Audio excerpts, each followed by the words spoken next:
जी, hair weaving जो होता है वो पहले ज़माने में सुई धागे से बालों को बांध दिया जाता था। जैसे क्राउन एरिया बाल्ड है तो उसको साइड के बालों को लेके चोटी बांध के उसके साथ सुई धागा बांध के उसको अप्लाई किया जाता था, जो कि काफ़ी पेनफुल था। जॉन सर, अगर हम हेयर पैच या हेयर फिक्सिंग के बारे में बात करते हैं तो किन्हें ये लगाना चाहिए? हेयर पैच जो होता है ये टेम्पररी होता है या एक बार लगा दिया ये परमानेंट होता है? क्योंकि एक बार फिक्स कर देंगे हम तो उसके बाद सिर्फ हमें सर्विस करते जाना है और निकालने की ज़रूरत नहीं है। हम कहीं भी घूमने जा सकते हैं, उसके साथ स्विमिंग पूल में भी जा सकते हैं, हर चीज़ कर सकते हैं उसके साथ। जी, टेम्पररी पैच जो है वो लोग यूज़ कर सकते हैं जिन्हें कभी कभी यूज़ करना है, जैसे कोई फ़ोटो सेशन है या किसी की शादी है, वहाँ पे उनको फ़ोटोज़ वगैरह चाहिए और थोड़ी देर के लिए लगाना है, ये उनके लिए है। जी, खुद ही ऑपरेट कर सकते हैं, खुद लगाइए, खुद निकाल सकते हैं, किसी का टेक्नीशियन की ज़रूरत नहीं पड़ेगी उसमें।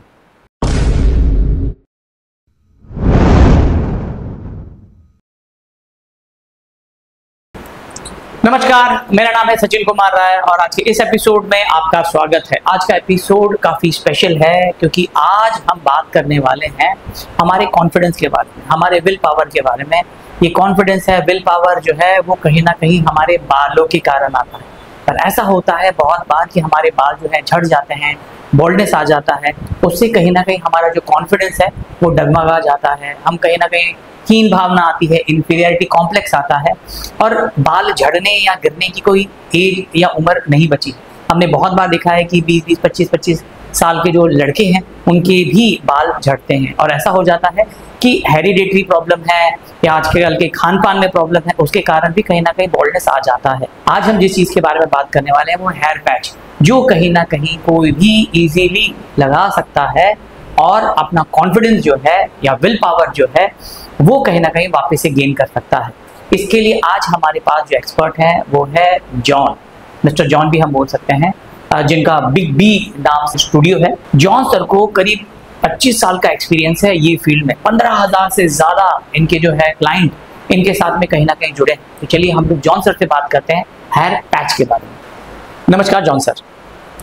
जी नमस्कार सचिन जी, आपने मुझे यहाँ पे बुलाया, मैं आपका धन्यवाद करता हूँ। जॉन सर, आप अपने बारे में कुछ बताइए। जी, मेरा नाम जॉन है और मेरा 25 साल का एक्सपीरियंस है। ऑल ओवर वर्ल्ड में मेरे 15,000 से ज़्यादा क्लाइंट्स हैं और ऑल ओवर वर्ल्ड में मैंने 32 लोगों को फ्रेंचाइजी भी दे चुका हूँ, जो कि अच्छे से चला रहे हैं लोग। जॉन सर, हेयर फिक्सिंग क्या होता है? जी, हेयर फिक्सिंग जब हम ग्लू लगा के, टेप लगा के सर के साथ में जब जॉइंट करते हैं उसको हेयर फिक्सिंग कहते हैं। और ये हेयर पैच मतलब क्या होता है? हेयर पैच मतलब जब हम एक वाटरप्रूफ नेट लेते हैं और उसके ऊपर बाल बांध देते हैं तो दोनों का जब कॉम्बिनेशन बैठता है तो एक पैच बनता है, उसको हम हेयर पैच कहते हैं।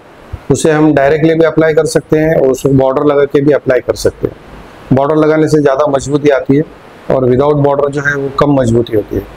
फॉरेन में जो चलता है वो विदाउट बॉर्डर ही चलता है, बॉर्डर सिर्फ इंडिया में ही चलता है। जॉन सर, ये बॉर्डर आप किस चीज़ को बोल रहे हैं? बॉर्डर जो होता है वो पीयू मटेरियल से बना रहता है, जिसके ऊपर हम टेप अप्लाई करते हैं।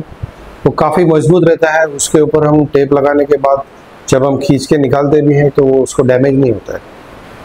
और जॉन सर, पहले जो ट्रेंड चलता था कि हेयर वीविंग, ये हेयर वीविंग क्या होता है? जी, हेयर वीविंग जो होता है वो पहले ज़माने में सुई धागे से बालों को बांध दिया जाता था। जैसे क्राउन एरिया बाल्ड है तो उसको साइड के बालों को लेके चोटी बांध के उसके साथ सुई धागा बांध के उसको अप्लाई किया जाता था, जो कि काफ़ी पेनफुल था। तो आजकल जो है उसका चलन नहीं है, वो बंद हो चुका है। पूरे इंडिया में शायद ही कोई एक आध कारीगर होगा जो करता होगा, तो सक्सेस नहीं है, वो बंद हो चुका है। अभी मेरी नज़र में अभी कोई भी ऐसा कारीगर नहीं जो करता हो ये काम। बढ़िया। जॉन सर, अगर हम हेयर पैच या हेयर फिक्सिंग के बारे में बात करते हैं तो किन्हें ये लगाना चाहिए? जी, जिन लोगों को हेयर की प्रॉब्लम है और सर्जरी नहीं करा सकते हैं और उन्हें कुछ मेडिकल इशू है, जैसे ब्लड प्रेशर है, शुगर है, डायबिटीज़ है, तो वो लोग हेयर पैच के लिए जा सकते हैं। तो हम ये जो बात कर रहे हैं उन लोगों के बारे में बात कर रहे हैं जिनके बाल नहीं। जी जॉन सर, ये हेयर पैच जो होता है ये टेम्पररी होता है या एक बार लगा दिया ये परमानेंट होता है? जी, हेयर पैच जो होते हैं टेम्पररी भी होता है और परमानेंट भी होता है। जैसा टेम्पररी में हम लोग क्लिप्स यूज़ करते हैं और कैप यूज़ करते हैं जो कि डेली रिमूवेबल है। उसके अलावा जो परमानेंट होता है उसमें हम ग्लू और टेप यूज़ करते हैं, तो वो परमानेंट हो जाता है। जॉन सर, ये टेम्पररी आपने कहा, थोड़ा इसके बारे में क्लियर बताइए। जी, टेम्पररी पैच जो है वो लोग यूज़ कर सकते हैं जिन्हें कभी कभी यूज़ करना है, जैसे कोई फ़ोटो सेशन है या किसी की शादी है, वहाँ पे उनको फ़ोटोज़ वगैरह चाहिए और थोड़ी देर के लिए लगाना है, ये उनके लिए है। तो ये टेम्पररी वो खुद लगा सकते हैं, खुद निकाल सकते हैं? जी, खुद ही ऑपरेट कर सकते हैं, खुद लगाइए, खुद निकाल सकते हैं, किसी का टेक्नीशियन की ज़रूरत नहीं पड़ेगी उसमें। जॉन सर, अभी आप परमानेंट हेयर पैच के बारे में बताइए। जी, परमानेंट जो हेयर पैच है अभी लेटेस्ट वर्जन जो है वो बहुत अच्छे से काम कर रहा है, और ये उन लोगों के लिए है जिनके पास टाइम नहीं है बिल्कुल भी। एक बार लगा दिए तो उसका 20 दिन लाइफ है, और फिक्स करने के बाद में स्विमिंग पूल में भी जा सकता है आदमी, और सब एक्टिविटीज़ जो नॉर्मल एक्टिविटी होती है सब कुछ कर सकता है। तो ये परमानेंट कहा आपने कि यानी कि वो फिर स्विमिंग जा सकते हैं, जिम जा सकते हैं, कोई भी एक्टिविटी, ऐसा तो नहीं है कि भाई हवा आ गई और उड़ के चले गए, ऐसा तो कुछ नहीं, ये हमें खींचने के बाद में भी नहीं निकलता है। खींचने के बाद में भी नहीं निकलता है, तो ये फिर निकलता कब? जी, ये धीरे धीरे जैसे लूज होते जाता है और 21 डेज में लूज हो जाता है। 20 या 21 डेज का इसका लाइफ स्पैन रहता है, थोड़ा लूज हो जाता है, उस वक्त इसे सर्विस की जरूरत पड़ती है। सर, आप अभी बोल रहे हैं सर्विस कराना पड़ता है, ये सर्विस यानी क्या?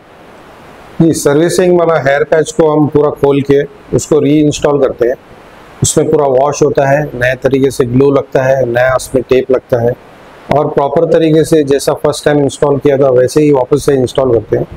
इसको हम नॉर्मल लैंग्वेज में सर्विसिंग कहते हैं। जॉन सर, ये जो हेयर पैच होते हैं ये किस चीज़ से बने रहते हैं? जी, इसमें बहुत सारा मटेरियल यूज़ होता है, जैसे सिंथेटिक हेयर्स यूज़ होते हैं, प्लास्टिक हेयर्स आते हैं, नायलॉन हेयर्स आते हैं, ह्यूमन हेयर्स आते हैं, बहुत सारे अलग अलग तरीके के बाल यूज़ होते हैं। जैसा जैसा क्वालिटी रहता है वैसा रेट रहता है। अब जैसे आपने क्वालिटी के बारे में बात की, तो अगर हम जो